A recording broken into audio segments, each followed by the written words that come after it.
అందరికీ నమస్తే. రాజకీయం, సినిమా, గమ్మతి ఇచ్చేంద్రాలు, వైరల్ అవుతున్న వీడియోలు ఇట్లా తీరు వార్తలతోని మన మైక్ టీం ముచ్చలైతే తయారుగున్నాయి. చలో చూసేద్దాం పార్రి. అంతకంటే ముందాలు హెడ్లైన్స్. రైతు భరోసాకు ప్రతిసారి చేసుకోవాలన్నట దరఖాస్తులు. ఇది తెలిసిన పబ్లిక్ పెడుతుర్రు సర్కార్కు సోట్లు. ఇదేం దిక్కుమాలిన అభిమానం. పోస్టర్ల మీద పెయింట్ వేసి చూపించిర్రు కోపం. సినిమా ప్రమోషన్ల కోసం వెంకీ మామ తిప్పలు. 3000 ఫ్యాన్స్ తోని ఫోటోలకు ఇచ్చిండు ఫోజులు. కొన్నొద్దుల సంధి టాలీవుడ్ వర్సెస్ సర్కార్ అన్నట్టు సినిమాల పంచాదులు సీరియల్ తీరు వరుస పెట్టి రోజు నడిచినాయి. అటెనక అరెస్టులు, బెయిల్లు, అసెంబ్లీల కామెంట్లు, కౌంటర్లు వేసుకుంటా ప్రెస్ మీట్లు అనుకుంటా పెద్దలోలే అయ్యింది. అందరు పోయి సీఎంని కలిసి మాట్లాడినాక పంచాదికి పడదపడ్డదేమో అనుకున్నాం గాని లోపల ఇగో ఈ తీర్ల నడుస్తూనే ఉన్నట్టు కొడుతుంది.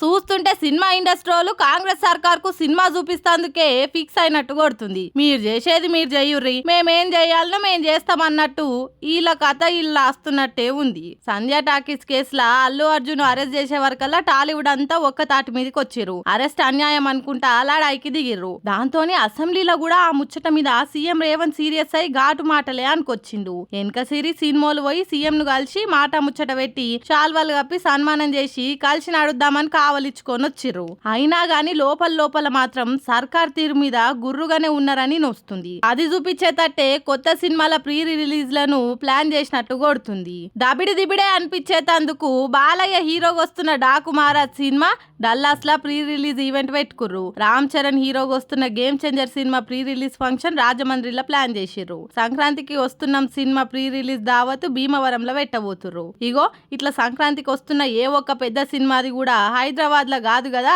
తెలంగాణ మొత్తంలో ఏడ ప్రీ రిలీజ్ ఈవెంట్ పెడతలేరు. దీంతోని ఇటు ఇండస్ట్రీలా అటు పొలిటికల్ సర్కిల్లా తీరొక్క కామెంట్లు తిరగబట్టినాయి. ఆయనతో ఇదివరకు దేవర ప్రీ రిలీజ్ కైన ఇష్యూని మనసులో పెట్టుకోనో లేకుంటే సైలెంట్ నిరసన సోంటిదో తెలియదు గాని మందిల మస్తు రకాల మాటలైతే వస్తున్నాయి. చూడాలి మరి ఆయనతో ఇది కూడా మనసులో పెట్టుకొని సీఎం సార్ సీరియస్ అవుతాడో ఏమో మరి. రైతు భరోసా ఇస్తలేరు చేస్తలేరు, అన్నం పెట్టే అన్నదాత నోట్లే మట్టి కొట్టిరు అనుకుంటా కాంగ్రెస్ సర్కార్ను కర్షక లోకం అంతా కాని మాటలతో నడుచుకునే వరకల్లా మొత్తానికి ఇప్పటికీ ఓ క్లారిటీ ఇచ్చిరా ముచ్చట మీద. మరి ఏం చెప్పిర్రు, ఎసోంటి రూల్స్ పెట్టిర్రు అనేది చూసేయుర్రి. రైతు భరోసా రప్ప ఎక్కువైపోతుంది. రైతులకెళ్ళి గట్టిగానే వ్యతిరేకత వస్తుందని జల్దీనే ఏల్వడిలకు వచ్చి ఏడాది అయిపోయినాక ఇగో ఇప్పటికీ ఓ క్లారిటీకి వచ్చింది సర్కారు. ఇగిస్తాం అగిస్తాం కొత్త రూల్ పెడతాం అర్హులకు పక్కా ఇస్తామని ఊరిస్తుండే వరకల్లా ఏమేం కొర్రీలు పెడతారో అని పరిశాన్ పడ్డ రైతులకు అసలు ముచ్చట చెప్పనే చెప్పిర్రు. రైతు భరోసా మీదనే కేబినెట్ సబ్ కమిటీ మీటింగ్ పెట్టుకుని మాట్లాడిర్రు సీఎం సారు మంత్రులు. మొత్తానికి చెప్పిన మ్యాటర్ ఏందంటే రైతు భరోసా కావాలని అంటే ప్రతిసారి తప్పకుండా దరఖాస్తు పెట్టుకోవాల్సిందేనట. రైతు భరోసా కోసం రైతులు ప్రతి పంటకు సాగు పత్రాలు ఇయ్యాలనట. ఆన్లైన్ లో పోర్టలు లేకుంటే ప్రజాపాలనలో దరఖాస్తు చేసుకోవాలనట. రైతులు ఇచ్చిన సాగు పత్రాలను ఏఈఓలు, మండల వ్యవసాయ ఆఫీసర్లు, గ్రామ పంచాయతీ కార్యదర్శులు, గ్రామ స్థాయి ఆఫీసర్లు వచ్చి చెకింగ్లు చేయాలన్నట. ఇంకో ముచ్చట ఏందంటే తోటలకు ఒకసారి రైతు భరోసా ఇయ్యాలని డిసైడ్ అయిందంట సర్కారు. ఇక ఈ కొత్త రూళ్ళని నిన్న అన్నదాతలు ఆగం కాబట్టిరట. మార్పు తెస్తాం అని అంటే ఏమో అనుకున్నాం గాని మరీ ఈ తీర్ల మార్పు తెస్తారా అనుకోలే అని గాయ కాబట్టిరట. ఈ లెక్కన రేపు దరఖాస్తులు తీసుకున్నాక పంటకు చెకింగ్ వచ్చినాక ఆఖరికి వచ్చే వరకల్లా ఏం చేస్తారో చూడాలనుకుంటా బాయికాడ కూర్చొని బాధపడబట్టిరట పాపం. ఎన్నో రకాల అభిమానం చూసినాం గాని హీరోయిన్ల కోసం అడ్డగోలుగా పాయిరం చూపించే డైహార్డ్ ఫ్యాన్స్ ని కూడా చూసినాం గాని అదే ఫ్యాన్స్ సినిమా అప్డేట్లు ఇంకా ఇస్తలే అని ఎంత ఘోరంగా తిరగబడుతుర్రో చూడుర్రి. ఇంతకు ఎవలా హీరో ఏందా సినిమా పురాగా తెలుసుకుందాం పాన్రి. అబ్బా ఏందో ఏమో రోజుకో నాడు తీరు అభిమానం చూస్తున్నాం. ఇక రామ్ చరణ్ నటించిన గేమ్ చేంజర్ సినిమా గురించి అయితే ఒక్కో అభిమాని ఒక్కో యాంగిల్ చూపిస్తుర్రు. ఇలా అభిమానం చల్లగుండా కొన్ని రోజుల కింద సినిమా ట్రైలర్ అప్డేట్ ఇవ్వకపోతే సస్తా అని ఒకటి లెటర్ రాసిండా. ఇక ఇప్పుడు గీళ్ళని చూడుర్రి ఎసొంటి కార్యమేలుగా పెడుతుర్రో. చూసిర్రా గేమ్ చేంజర్ సినిమా పోస్టర్లకు ఎట్లా పెయింటింగ్ చేస్తుర్రో. మళ్ళా ఈ లెవెల్లో పగోల్లో పడరానోల్లో కాదు, రామ్ చరణ్ డైహార్డ్ ఫ్యాన్స్. మళ్ళీ ఎందుకు ఈ నిరసన అంటే కర్ణాటకలో సినిమాకి సంబంధించి ఎసోంటి అప్డేట్స్ ఇయ్యలేదని ఇట్లా కొందరు సినిమా పోస్టర్ల మీద కలర్ స్ప్రే చేసుకుంటా నిరసన చేసిర్రు.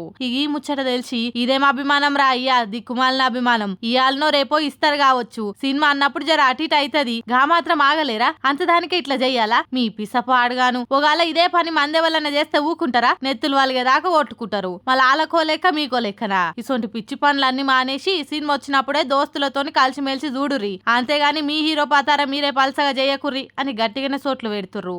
ఏందో ఏమో వీళ్ళకి అభిమానం వచ్చినా ఆపలేం, ఆవేశం వచ్చినా ఆపలేం. ఇప్పటి కాలం పోరలు అలుక్కున కుప్పగూలుతురు.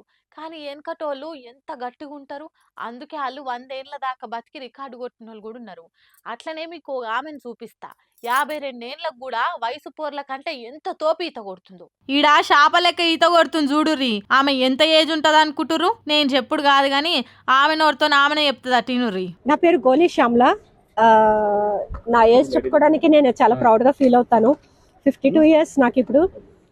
పుట్టి పెరిగిందంతా కూడా సామర్లకోట, ఒక చిన్న రైతు కుటుంబం.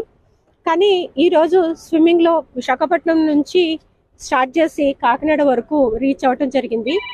ఈ స్విమ్మింగ్ ప్యాటర్న్ వచ్చి ల్యాండ్లో విశాఖపట్నం ఆర్కే బీచ్లో స్టార్ట్ అయింది. కాకినాడ ఎన్టీఆర్ బీచ్లోనే ఎండ్ చేయాలని మేము అనుకున్నాము. అప్పటి వరకు కూడా ల్యాండ్ టచ్ చేయలేదు, ఓన్లీ బోట్ లోనే స్విమ్మింగ్ చేసి బోట్ లోకి వెళ్ళటం జరిగింది. చాలా ప్రౌడ్ గా ఉందండి, ఎందుకంటే అది అంత చిన్న సంగతి కాదు. 2 సంవత్సరాల కళ, ఎంతో ట్రైనింగ్, ఎంతో కఠిన శ్రమ. ఇన్నరా ఏం చెప్తుందో. 52 ఏళ్ళు ఉందట. పోయిన నెల 28 తారీఖు విశాఖ సముద్ర తీరం నుంచి కాకినాడ తీరం దాకా కోరమండల్ ఓడిస్సీ ఓషన్ స్విమ్మింగ్ సంస్థ ఆధ్వర్యంలో సాహస యాత్ర షురూ చేసిందట. అట్లా సముద్రంలో రోజుకు 30 కిలోమీటర్ల చొప్పున 150 కిలోమీటర్లు ఇది శుక్రవారం కాకినాడ గ్రామీణం సూర్యారావుపేట తీరానికి చేరింది. ఈ ముచ్చట తెలవంగానే వాయమ్మనే సూపర్ ఉమెన్స్ గురించి సినిమాలలో చూసినాం తప్పితే రియల్ గా కూడా చూసుడు ఇదే తోల్సూరి. మీరు నిజంగా గ్రేట్ అమ్మా, ఇప్పటి సంది మా పోరలకు కూడా ఈత నేర్పిస్తాం అని మాట్లాడుకుంటుర్రు చుట్టుపక్కన జనాలంతా. విక్టరీ వెంకటేష్ అని ఊకనే అనలేదబ్బా. ఈ ముచ్చట తెలిసినాక ఆ టైటిల్ ఆయనకు బరాబర్ సెట్ అవుతుంది అనిపిస్తుంది. ఈ సంక్రాంతికి ఆయన సినిమా ఒకటి రిలీజ్ కుంది కదా. ఇక సినిమా ప్రమోషన్ల కోసం ఎంత మందితో ఫోటోలు దిగిండో చూస్తే మీరు కూడా పోయి లైన్లో నిలబడతా అంటారు. ఓరక్క లైన్ బాగానే పెద్ద ఉంది కదా, ఏడనన్నా ఫ్రీగా ఏమన్నా ఇస్తుర్రా ఎట్లా అంటారా? అవును, కాకుంటే అవి ఫోటోలు. ఇంతకు ఎవరిస్తురా ఫోటోలు? మంది ఇంతుర్రు అని ఆడికి ఆగిపోకుండా జర ముందుకు పోయి చూద్దాం రారి. ఓహో, మన వెంకీ మామ మళ్ళీ ఎందుకు గింతగానం మంది గిట్ల నిలబడ్డారు అనుకుంటుర్రా? ఇంకెందుకు, అడగానొస్తుంది కదా, అందరు పోయి వెంకీ మామ పక్కకు నిలబడి ఎట్లా ఫోజులు ఇస్తుర్రో. లైన్ చూస్తే బాగానే పెద్ద ఉంది, ఎంతమంది దాకా ఉండొచ్చు అనేగా మీ డౌట్ అనుమానం. అయితే చెప్తినుర్రి. హీరో వెంకటేష్ నటించిన సంక్రాంతికి వస్తున్నాం సినిమా జనవరి 14 తారీఖు రిలీజ్ కాబోతుంది కదా. ఇక దాని ప్రమోషన్ల కోసం దగ్గర 3000కి మీదనే ఫ్యాన్స్తోని కలిసి వాళ్ళకి ఫోజులు ఇచ్చిండు. ఇక వచ్చిన వాళ్ళంతా కూడా మంచిగా వెంకీ మామతో ఫోటోలు దిగి ఆల్ ద బెస్ట్ చెప్పిర్రు. సుశిరామిల్లా నేను పట్టుకొచ్చిన ముచ్చట్లు ఎట్లున్నాయి, ఇంకిన్ని ముచ్చట్లతోటి మళ్ళీ కలుద్దాం. అప్పటిదాకా చూస్తూనే ఉండరు మన మైక్ టీవీ ముచ్చట్లు.